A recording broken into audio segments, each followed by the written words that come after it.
setembro, Vitória completa 464 anos. Ela é a terceira capital mais antiga do Brasil, atrás apenas de Salvador e Recife.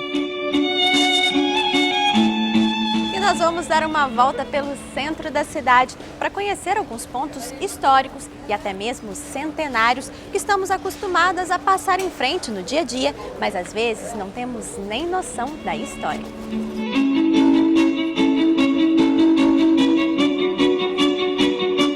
Para não deixar com que a história da capital do estado fosse esquecida e também revitalizar espaços que a população muitas vezes desconhecia, a Prefeitura de Vitória, por meio da Secretaria de Turismo e em parceria com o Instituto Goya, criou em 2006 o Visitar. O Visitar é uma ação de cunho turístico-cultural.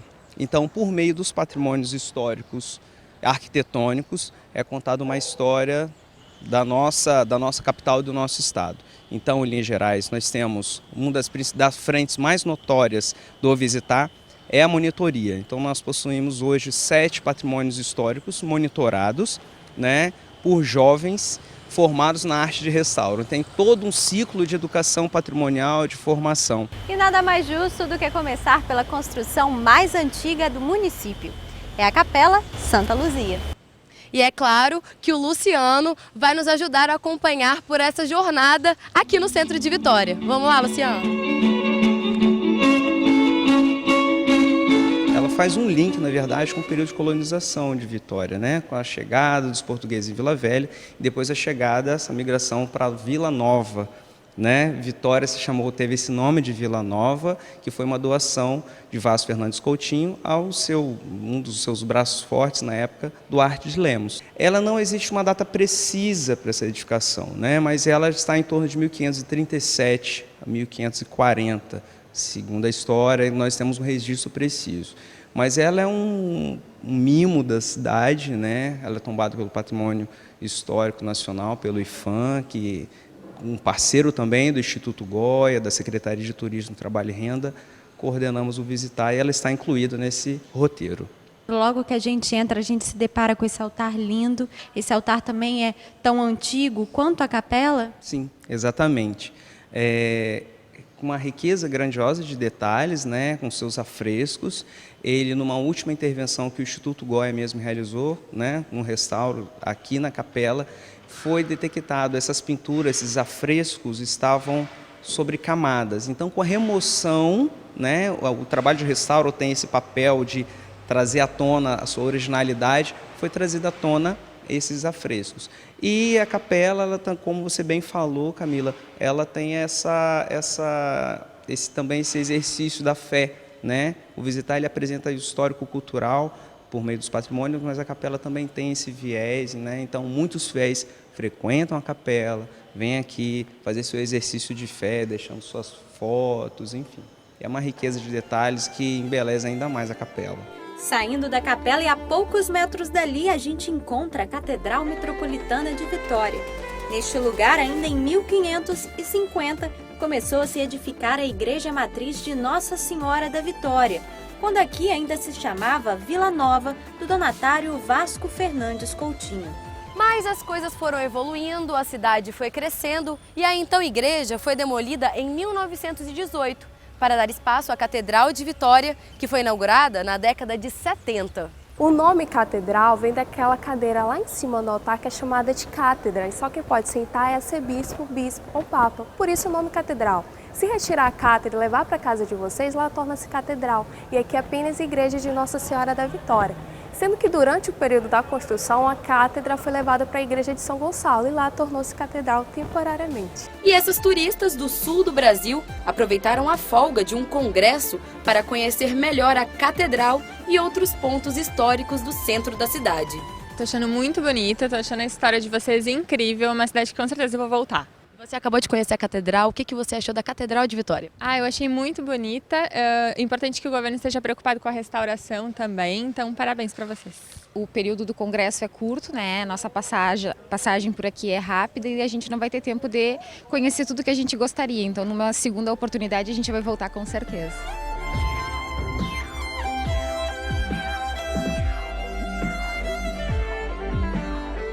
E por muitas vezes a gente sobe, desce, passa em frente a essas escadas e não conhece a história por detrás do nome dela. Quer ver só? O nome dessa escadaria é Maria Ortiz. Você imagina o porquê desse nome? Não tenho a mínima ideia. E eu passo aqui sempre. Não sei mesmo. Também não sei. A escadaria Maria Ortiz recebeu esse nome em homenagem a essa mulher que foi considerada a primeira heroína do Brasil. Lá no século XVII, os holandeses estavam tentando invadir a vila. Mas eles não contavam que quando chegassem aqui nessa região, encontrariam Maria Ortiz, que já tinha combinado com os moradores daqui um ataque de resistência. Eles jogaram paus, pedras e até água quente. Os invasores desistiram do ataque e recuaram. Em 1899, a ladeira recebeu o nome da jovem e só em 1924 toda essa estrutura aqui foi construída. Até hoje, aqui essa escadaria é considerada a principal parte que liga a região alta com a região baixa de Vitória.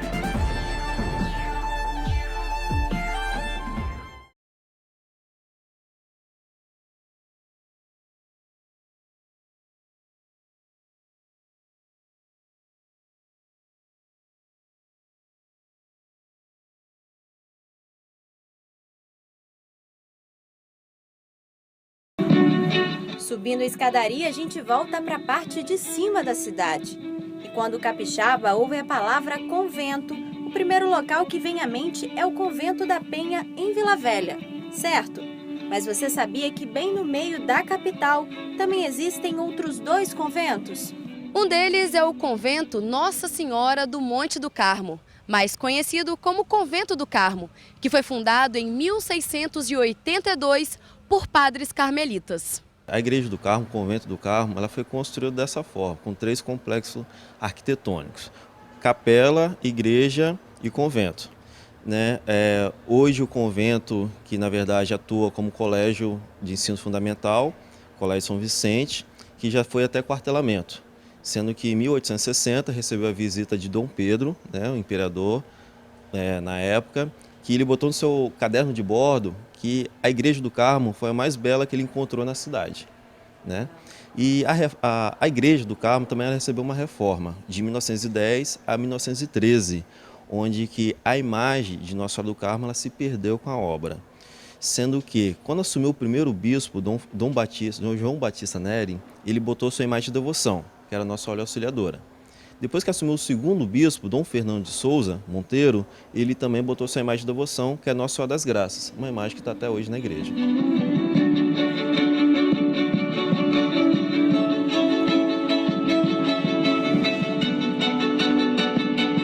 E também bem pertinho dele existe o Convento de São Francisco. O local começou a ser construído no final do século XVI, a pedido de Vasco Fernandes Coutinho Filho.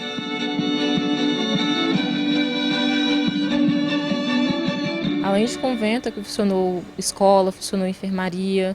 Metade do século XIX, a cidade estava sendo atacada por epidemias, então a enfermaria ela ajudou bastante a cidade. Inclusive, no pátio do convento, funcionou um cemitério provincial. O cemitério ele funcionou devido à superlotação das irmandades, que acontecia nos terrenos anexos às igrejas. Inclusive, funcionou o orfanato Cristo Rei, até 1960. Atualmente, o convento ele abriga a parte administrativa da Igreja Católica, que é a mitra arquidiocesana. E hoje também tem uma capela, a Capela Nossa Senhora das Neves, que é do século XIX. Aconteceu uma restauração em 2009, então na parede do altar foram encontrados restos mortais de pessoas que foram sepultadas no cemitério, atual pátio da mitra arquidiocesana de Vitória. Continuando a visita pela parte alta de Vitória, a gente chega ao viaduto Caramuru, que foi construído em 1925 com o objetivo de ligar as ruas Dom Fernando e Francisco Araújo e servir de passagem para o bonde, que até então circulava pela Cidade Alta. O bonde, entretanto, nunca chegou a atravessar o viaduto, ou porque temiam que ele não aguentasse o peso, ou porque o bonde não era capaz de fazer a curva que ligava as ruas ao viaduto. Passando agora pelo viaduto Caramuru, nos deparamos com outra igreja. A São Gonçalo já viveu seu período áureo no século XX. Por quase 20 anos, ela serviu como matriz e catedral da cidade. A lista de espera para casar na simpática igrejinha é de quase 2 anos. Isso porque ela é conhecida como a Igreja dos Casamentos Felizes e Duradouros. Em 1707 existia aqui uma capelinha da Irmandade Nossa Senhora da Boa Morte, Assunção e do Amparo. E essa Irmandade construiu essa igreja aqui, que foi inaugurada em 1707. Então a gente conta que a igreja tem 307 anos e desde o princípio pertence a essa Irmandade. Tá? A igreja é uma das mais preservadas do centro, colonial barroco, né? Tem todo o seu padrão original.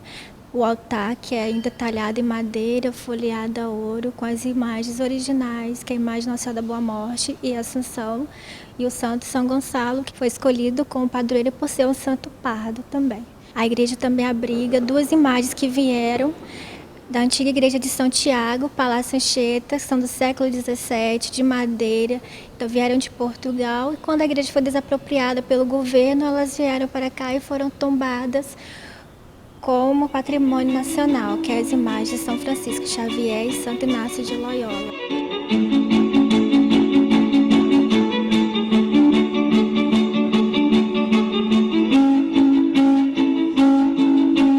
Afastada do núcleo original de povoação, está localizada a Igreja Nossa Senhora do Rosário.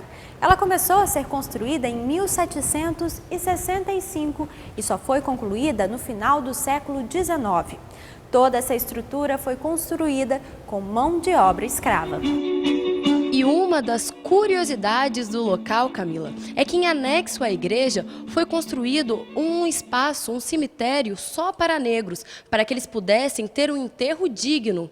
E aqui do meu lado está a Tainara, ela que é uma das monitoras aqui desses espaços. Tainara, é isso mesmo? Eles na época não tinham um espaço certo para serem enterrados? Isso, correto, né? Naquela época não tinham cemitérios públicos, então existia o cemitério das irmandades, né, das igrejas, e só quem era sepultado nesses cemitérios é quem fazia parte de uma irmandade, ou um fiel da igreja com autorização do padre. Né? Naquela época eles acreditavam até, né, que quem não tinha um enterro digno, um sepultamento, vivia com a sua alma apenada, vagando pela terra. Então, uma das principais características das irmandades era fornecer um enterro digno para quem participava. No caso dessa igreja, os negros, escravos ou alforriados. Então, aqui tem esse espaço, que é o ossário, né, onde cada quadro, cada nicho desse tem um resto mortal de uma pessoa, de um negro, né, onde ao lado tem um cemitério, eles colocavam os corpos para fazer decomposição e depois traziam os restos mortais para cá, para as paredes, colocando dentro desses nichos, onde alguns estão identificados, porque sendo negros, a maioria não tinha condições, né, de colocar essas lápides de pedra em alto relevo, então fazia a gravação em carvão, que com o tempo vai desaparecendo, aí muitos não estão identificados. Esse cenário começou a mudar quando surgiu o cemitério público, não é isso? Isso, o primeiro cemitério público foi inaugurado em 1912, no bairro de Santo Antônio, mais afastado do núcleo inicial de Vitória. Aí todos os cemitérios das igrejas, das irmandades foram transferidos para o entorno desse bairro, onde permanece até hoje, inclusive o dessa igreja.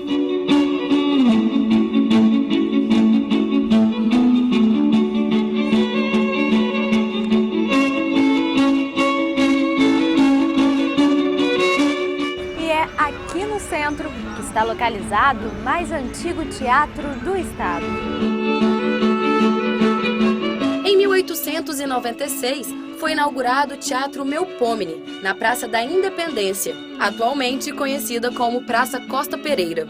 Este teatro foi o primeiro do Espírito Santo, de acordo com os mais antigos arquivos disponíveis. Mas, em 1923, após um princípio de incêndio, ele foi demolido para a abertura da Rua 7. E uma curiosidade: Carlos Gomes reaproveitou as colunas de ferro fundido do antigo Melpomene, como esta daqui, para a construção de balcões e galerias.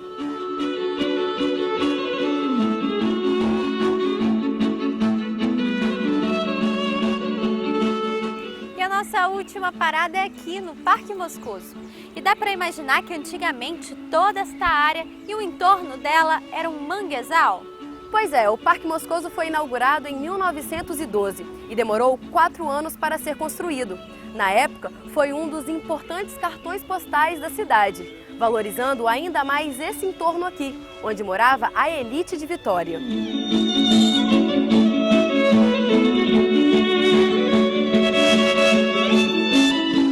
Se você, assim como a gente, também curtiu este super passeio, saiba que você também pode agendá-lo com a galera do Projeto Visitar. E se você ficou interessado, pode ver que está aí na sua telinha todas as informações para o agendamento. E a gente se vê por aí, nessa cidade linda. Tchau, tchau! Tchau, tchau!